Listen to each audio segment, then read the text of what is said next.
श्रीमद् भगवत गीता अध्याय 2। भगवान कहते हैं, श्रुति विप्रतिपन्ना ते यदा स्थास्यति निश्चला समाधावचला बुद्धिस्तदा योगमवाप्स्यसि। जब तुम्हारा मन वेदों की अलंकारमयी भाषा से विचलित ना हो और वह आत्म साक्षात्कार की समाधि में स्थिर हो जाए, तब तुम्हें दिव्य चेतना प्राप्त हो जाएगी।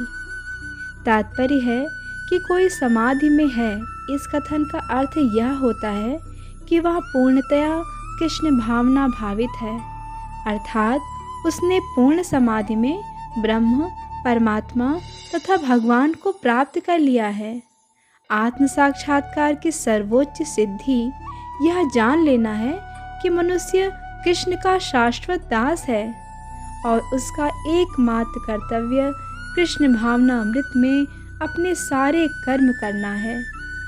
कृष्ण भावना भावित व्यक्ति या भगवान के एक निष्ठ भक्त को ना तो वेदों की अलंकारमयी वाणी से विचलित होना चाहिए, ना ही स्वर्ग जाने के उद्देश्य से सकाम कर्मों में प्रवृत्त होना चाहिए। इस तरह अब अर्जुन कहते हैं, स्थित प्रज्ञस्य का भाषा समाधिस्थस्य केशवा स्तधि किम प्रभासेत किमासीत वज्रेत किम।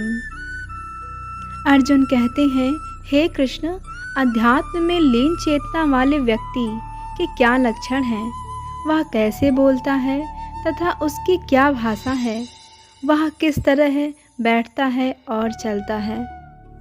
तात्पर्य है कि जिस प्रकार प्रत्येक व्यक्ति की उसकी विशिष्ट स्थिति के अनुसार कुछ लक्षण होते हैं, उसी प्रकार कृष्ण भावना भावित पुरुष का भी विशिष्ट स्वभाव होता है।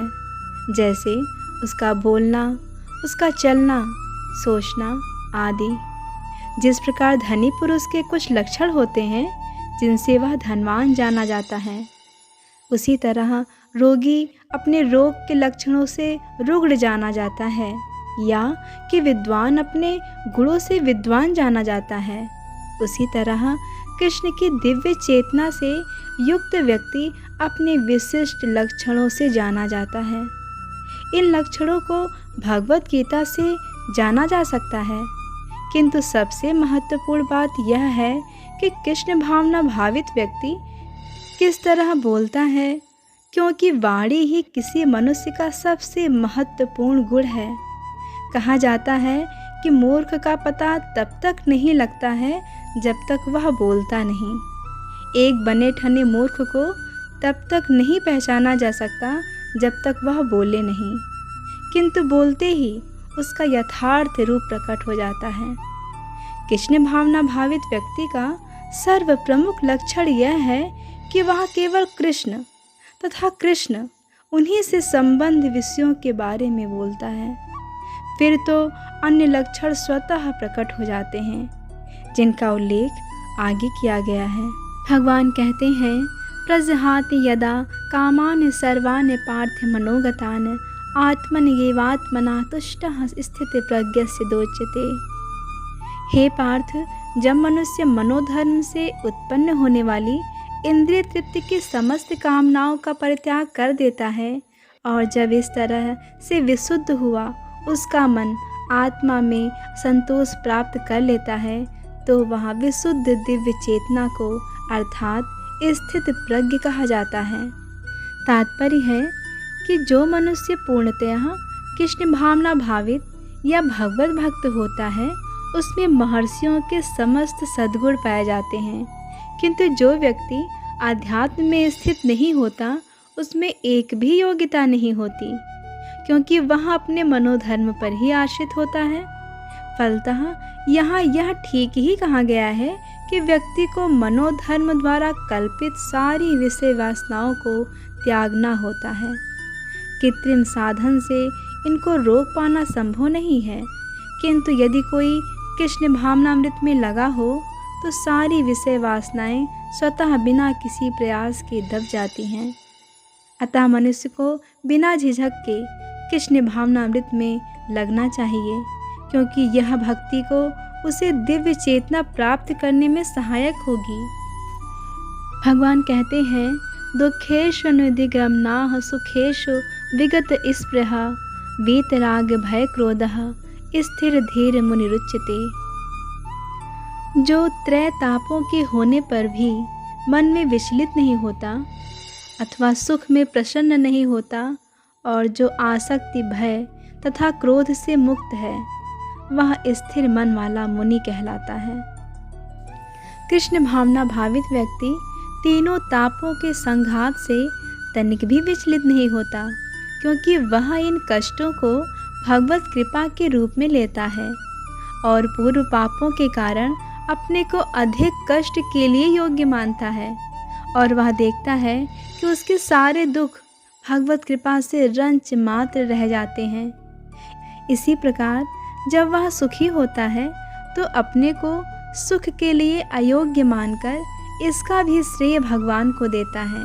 वह सोचता है कि भगवत कृपा से ही वह ऐसी सुखद स्थिति में है और भगवान की सेवा और अच्छी तरह से कर सकता है, और भगवान की सेवा के लिए तो वह सदैव साहस करने के लिए ही सन्नद्ध रहता है। वह राग या विराग से प्रभावित नहीं होता। राग का अर्थ है अपनी इंद्रिय तृप्ति के लिए वस्तुओं को ग्रहण करना और विराग का अर्थ है ऐसी इंद्रिय आसक्ति का अभाव। किंतु कृष्ण भावनामृत में स्थिर व्यक्ति में ना राग होता है ना विराग, क्योंकि उसका पूरा जीवन ही भगवत सेवा में अर्पित रहता है। फलतः सारे प्रयास असफल रहने पर भी वह क्रुद्ध नहीं होता, चाहे विजय हो या ना हो। भगवान कहते हैं, यह सर्वतान अभिस्नेह तत्प्राप्य शुभाशुभम नाभिनंदति नादेष्टि तस्य प्रज्ञा प्रतिष्ठिता। इस भौतिक जगत में जो व्यक्ति ना तो शुभ की प्राप्ति से हर्षित होता है और ना अशुभ के प्राप्त होने पर उससे घृणा करता है, वह पूर्ण ज्ञान में स्थिर होता है। तात्पर्य है कि भौतिक जगत में सदा ही कुछ न कुछ उथल पुथल होती रहती है। उसका परिणाम अच्छा हो चाहे बुरा हो, जो ऐसी उथल पुथल से विचलित नहीं होता, जो अच्छे या बुरे से प्रभावित नहीं होता, उसे कृष्ण भावनामृत में स्थिर समझना चाहिए। जब तक मनुष्य इस भौतिक संसार में है, तब तक अच्छाई बुराई की संभावना रहती ही है, क्योंकि यह संसार द्वैत द्वंद्वों से परिपूर्ण है। किंतु जो कृष्ण भावनामृत में स्थिर है, वह अच्छाई या बुराई से अछूता रहता है, क्योंकि उसका सरोकार कृष्ण से रहता है, जो सर्व मंगलमय है। ऐसे कृष्ण भावनामृत से मनुष्य पूर्ण ज्ञान की स्थिति प्राप्त कर लेता है, जिसे समाधि कहते हैं। हरे कृष्ण कृष्ण कृष्ण हरे हरे, हरे राम राम राम हरे हरे।